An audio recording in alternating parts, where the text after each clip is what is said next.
is up, YouTube? I am your friendly neighborhood N-Man64, and I am bringing you the post-game of Kingdom Hearts Birth by Sleep.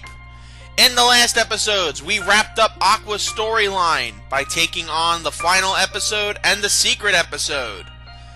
All that's left now to do is to complete the side quests and the secret bosses. Now, fortunately, I've done a lot of this stuff along the way. I have done some things and made some improvements to item collection and the Trinity archives here, which we're now at 97% complete. Hopefully, we will get to be 100% complete at some point, but probably not in this particular playthrough.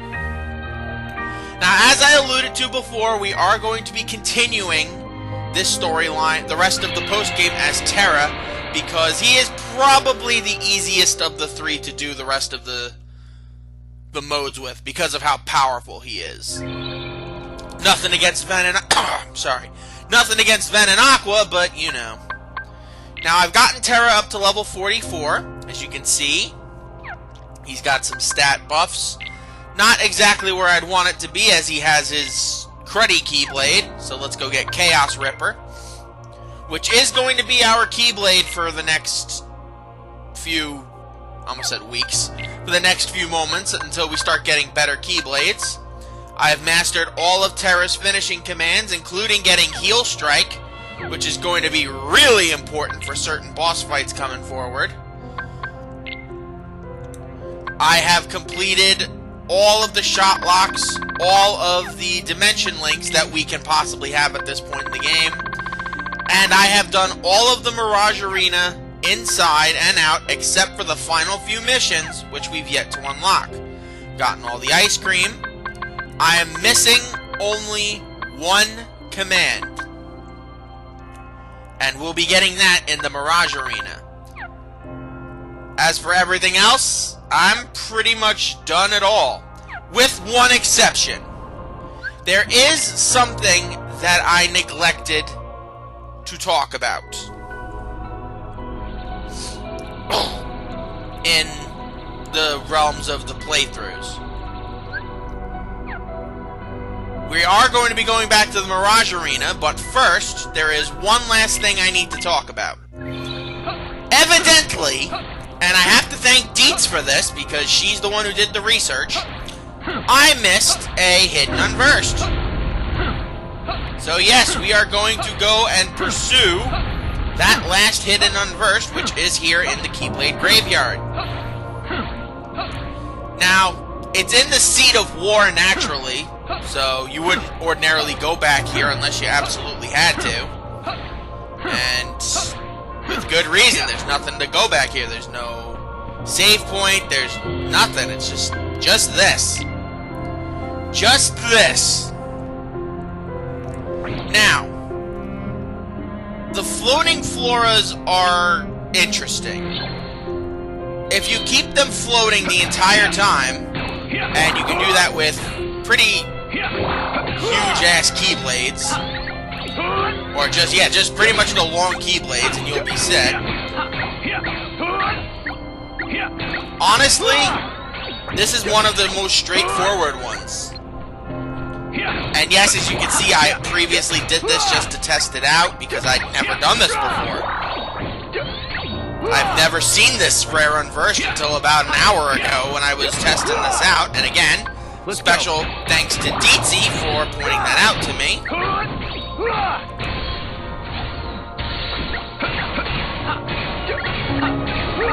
And pretty much just keep them bouncing in the air. And if you do that, you're pretty much set. Now, you don't have to keep them all in the air, but that'll basically do wonders for your score. Now, I believe 600, I want to say, is the 3 stars that you need. Or maybe it's 500. Either way, you need a lot of these little orb things in order to progress the rest of the story and progress the rest of this mission, and It's pretty straightforward. I'd be shocked if you couldn't do it. It's basically sort of like that keeping the ball in the air mission in Kingdom Hearts 2. It's pretty straightforward. And perfect, 3-star ranking. Now, we're not going to get the prize for it naturally because I already took care of this. I just wanted to show it to you guys. Because the rest of this game that we're going to be doing is pretty much boss rush. We're going to be taking on every single possible boss that we can that is in the Mirage Arena, with the exception of Zack and Hades, because I don't know why they didn't include them in the future levels, but I guess they just wanted that to be an Olympus Coliseum exclusive fight, but whatever. Now, this is going to be split into 2 parts. The first part is going to be me taking on the unversed, and the second part is going to be me taking on the super unversed bosses. So for now, we're just going to be tackling the later missions. But the boss rushes and all that is going to be done over 2 parts, because there are a lot of things we have left to do. Copycat Crisis, Keepers of the Arena. Monster of the Sea, I'm going to show you guys, but it's pretty straightforward. Villain's Vendetta, and then there's 2 more that we unlock after we hit level 30 in the Mirage Arena. Which is pretty much going to be in this recording session.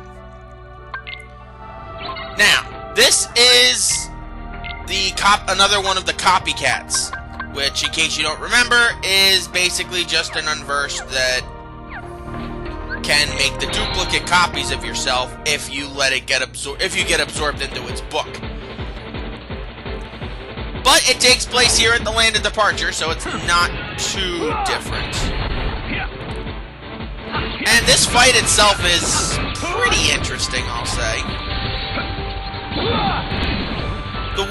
One of the worst things about Terra in particular in this game, I know I said I'm doing this as Terra because he's the best for it, but one of the tough things with Terra in this game is the fact that he does not have access to Mickey's D-Link. And because of that, leveling up with Terra is a chore in this game compared to doing Ven and Aqua. Now, he does get XP Walker, which is good, just like Ven and Aqua, but unlike with Mickey, who gives you the double XP when you have his D-Link on, we don't really have that luxury with Terra. He basically only encountered Mickey that one time before he went bouncing out of Yensid's tower. I don't know why we assume that that he and Mickey are friends, but whatever. Maybe Michael Rat likes to think that everybody is friends with him. Except Pete. And Maleficent. And actually, there are a lot of people who he's not particularly close with. I doubt he's close with any of the other Disney villains. Like Hades and Jafar and all that. But as you can tell, the deeper you get into this, the more challenging the enemies are going to get. So as you can see, the unversed now have a lot more health. So you're probably going to be better off grinding before you take on these later unversed missions. So much so that I think we're actually going to end up beating Monstro in like less than 2 minutes. Because yes, that is the Keeper of the Sea, or whatever it is, the Guardian of the Sea, or whatever it is. A boss fight with Monstro the Whale, which will definitely make me feel a lot better, considering how many times I've been trapped in that stupid whale's stomach in this franchise. You're done.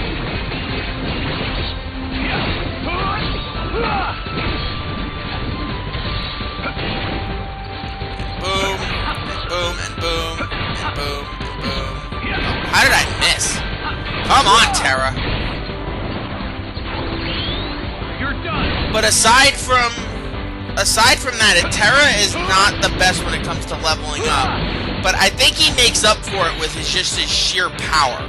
He is the strongest of the what is it? They call them the Wayfinder trio now. Yeah, they've been giving everybody names for the main trios in the Kingdom Hearts franchise. Apparently, Squad of Incompetence didn't work for Sora, Donald, and Goofy. But whatever. I'm a big boy. I can accept that my names don't get answered. But they call them the Sea Salt Trio, the Wayfinder Trio, and the Destiny Trio. The Destiny Trio is Sora, Riku, and Kairi. The Sea Salt Trio is Axel, Roxas, and player to be named later. Or, I don't really remember what her name was. I do, but it's a joke. And so many people would get so angry when I'd make that joke on Facebook. They'd be like, I can't wait to see this one return to Kingdom Hearts 3. I'm like, who's that? And they're like, it's not funny, she's a good person. I'm like, she is. But the joke is still funny that no one remembers who she is. And if you don't know who I'm talking about, go watch my Kingdom Hearts Days Let's Play. It's not that old. Unfortunately, one of the episodes got cut out. You don't get to watch Roxas kick Sayex's teeth in, unfortunately. But it's not the end of the world. I've had much worse, you know. You're done. And then the Wayfinder Trio is Terra, Ven, and Aqua. I don't know why they call them that. I would just call them by their names.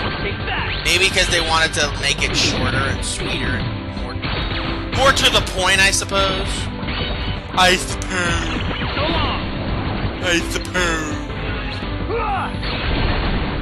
But you look at this and you just like, look at how little experience we're getting from these.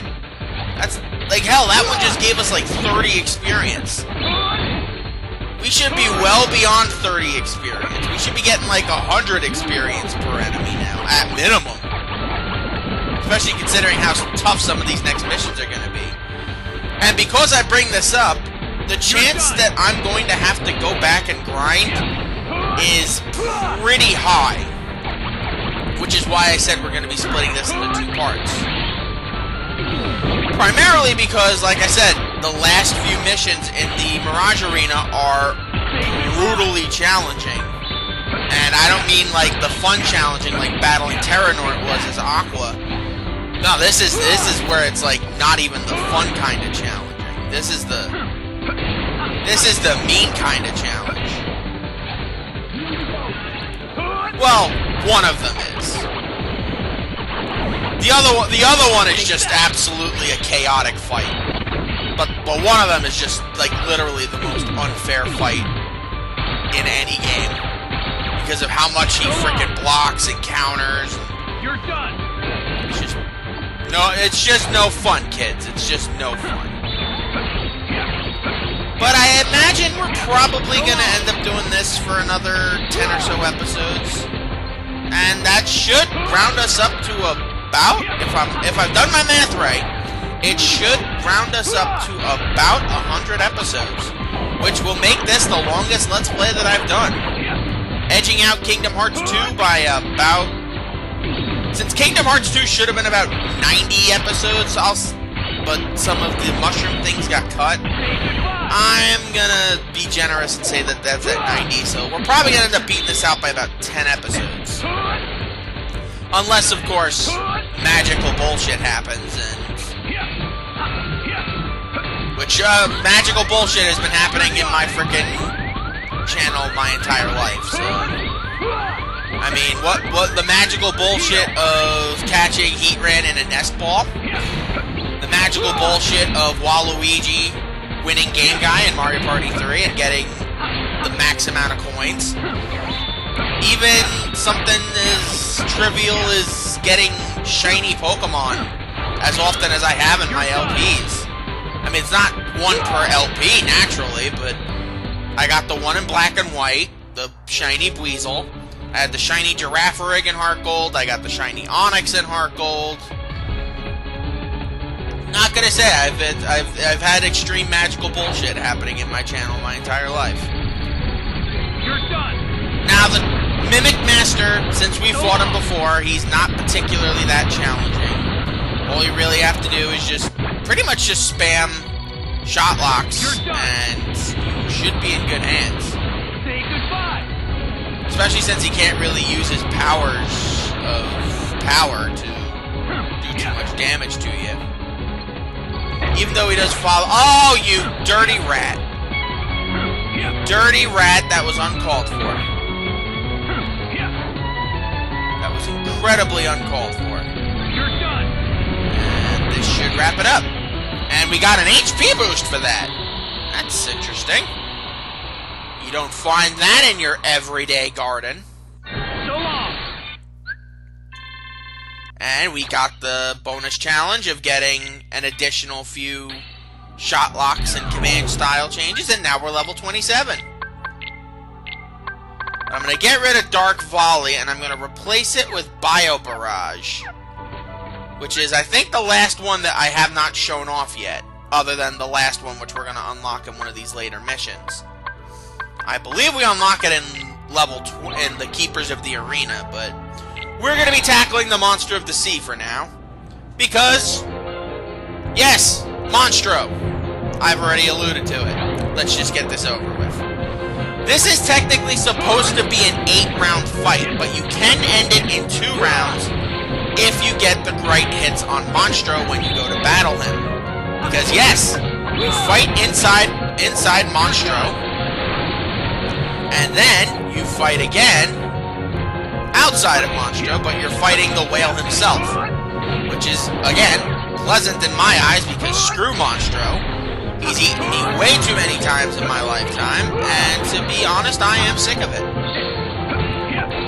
I have beaten Monstro with just a couple of combos, even at this level, because as long as you know what you're doing and you can trigger the right command styles, you're pretty much set. Just get hit, thank you. Stupid thing. I hate when they just narrowly avoid getting out of my view. And hey, yep. Now, it's supposed to be 8 rounds because every 3 minutes, Monstro will eat you and bring you back into his stomach for another round of fighting unversed. But if you're clever, like me, you'll find this little shortcut. You start by hitting him with bombs. And if you do hit him with enough bombs, he'll be stunned. And then you absolutely wreck his day. Thunder Surge, Geo Impact, Arsolum, and then Rhythm Mixer to finish off, and we should be done. And let's see, boom, boom, boom, boom, boom, boom, boom, boom, and that's a dead Monstro. Nothing wrong with that in my perspective. That's 2 missions down and another 4 to go. Let's do